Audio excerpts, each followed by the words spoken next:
jujur saya kadang-kadang merasa bosan dan capek ya memberikan edukasi kesehatan di TikTok ya. Karena sebagian besar itu kalau nonton itu hanya 3 detik sampai 10 detik habis itu di-scroll. Ya itu memang hak setiap orang, nggak apa-apa. Mungkin konten saya kurang menarik pun bisa ya. Tetapi begini ya, ketika orang zaman sekarang itu butuh informasi instan, akan dicari yang mudah sekali ditangkap secara cepat. Akhirnya orang malah mengabaikan konten sebenarnya, isi. Nah, misalnya saya sebagai dokter yang punya latar belakang pendidikan dokter, terus kemudian punya pengalaman praktek 24 tahun dengan ratusan pasien tiap hari, memberikan edukasi tentang contohnya lambung. Nah, hari itu yang konten isinya tentang lambung, mungkin ada 100 orang di Indonesia ini. Dan ngomongnya itu berdasarkan ilmu yang baru dipelajari atau informasi yang katanya itu dipelajari baru sebulan, seminggu, atau kata teman. Entah itu dari orang awam biasa, atau dari dukun, atau dari ahli toto, ahli terapi yang lain, yang seharusnya itu memberikan terapi sebagai komplementer saja, sebagai tambahan. Tetapi karena kontennya memang menarik, ya karena memang mereka kreatif ya, nah itulah yang dipakai. Makanya timbullah kecemasan massal. Masyarakat pada cemas tentang penyakit.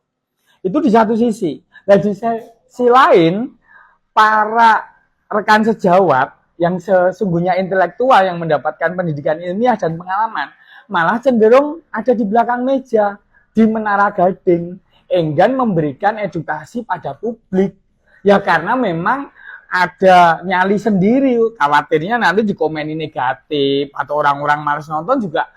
Para rekan sejawat itu males ya, tetapi saya akan tetap berusaha ya, karena saya merasa senang kalau ada orang lain bisa lebih sehat karena apa yang saya bagikan ya.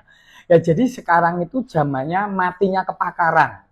Banyak sekali pakar ahli-ahli kesehatan yang nggak dipercaya. Bahkan para rekan sejawat pun katain matre sama publik ya.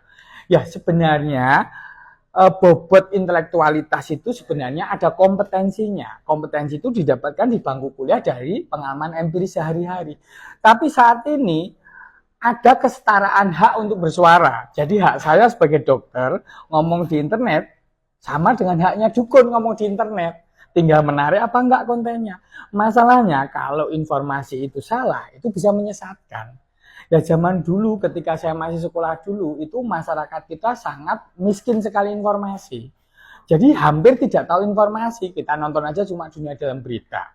Ya kita tahu kesehatan dari dokter, kalau periksa kita mungkin setengah tahun sekali ya. Di buku-buku jarang kita dapat. Nah kemudian menanjak pada ketika zaman internet ini, banyak sekali informasi yang salah, misleading informasi. Akhirnya banyak yang malah cemas dan malah mendapatkan terapi yang salah. Terus kemudian berikutnya setelah masyarakat banyak dijejali informasi yang salah, berikutnya masyarakat tambah agresif dengan pengetahuannya yang salah tersebut, menyerang sana, menyerang sini, bahwa inilah kebenaran yang sebenarnya. Jadi sekarang ini terlalu banyak kebenaran. Ya makanya itu sebaiknya kalau rekan-rekan itu kalau mau nonton boleh, kalau bersedia nonton lebih panjang ya, karena konten isinya itu sangat berguna ya, dan saya senang kalau ada yang berhasil membaik sembuh karena apa yang saya bagikan ya. Tetapi harapan saya itu kita tetap menyadari bahwa ada kompetensi, pakar itu punya pengalaman yang lebih panjang dan dasar ilmiah yang kita peroleh di bangku kuliah.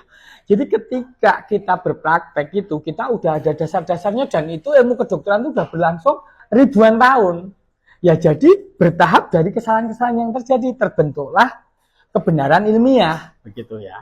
Ya jadi di dunia ini orang boleh menyepelekan dokter, insinyur, pilot, pengacara, tetapi dunia nggak akan bisa berjalan tanpa dokter, tanpa rumah sakit, tanpa pilot, tanpa masinis, tanpa pengacara, tanpa para ahli teknik insinyur arsitektur ataupun insinyur sipil, nggak mungkin ada bangunan-bangunan tinggi. Jadi lebih baik mulai percayakan kompetensi. Masyarakat balik lagi kepada para pakar, dan saya harapkan rekan-rekan sejawat mau turun gunung menjadi intelektual publik, intelektual organik yang berguna buat masyarakat semua.